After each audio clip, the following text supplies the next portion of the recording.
হযরত মাওলানা রুহুল আমিন গাজীপুরে সাধারণ সম্পাদক কারিগঞ্জ থানা।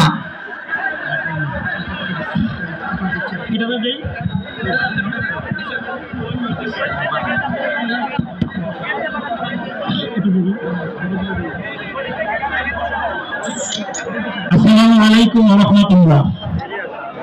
নাহমাদুহু ওয়া নুসাল্লি আলা রাসূলিল কারীম, আম্মা বা'দ। আউযু বিল্লাহি মিনাশ শাইতানির রাজীম। বিসমিল্লাহির রহমানির রহিম। ওয়া'তাসিমু বিহাবলিল্লাহি জামিআন ওয়া লা তাফাররাকু। সাদাকাল্লাহুল আযীম।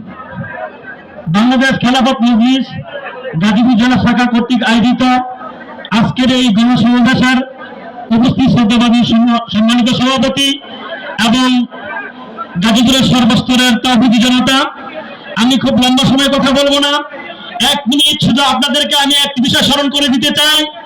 আজকে আমাদের গণসমাবেশ এই সেই মাঠ, যে মাঠের মধ্যে আমরা গাজীপুরবাসী আল্লামা মামুনুল হক সাহেবের মুক্তির দাবির জন্য একটা সমাবেশ করতে চেয়েছিলাম। আপনাদের মনে আছে কিনা? ওই সমাবেশ করার জন্য ফাঁসিবাদ সরকার আমাদেরকে অনুমোদন দেয় নাই।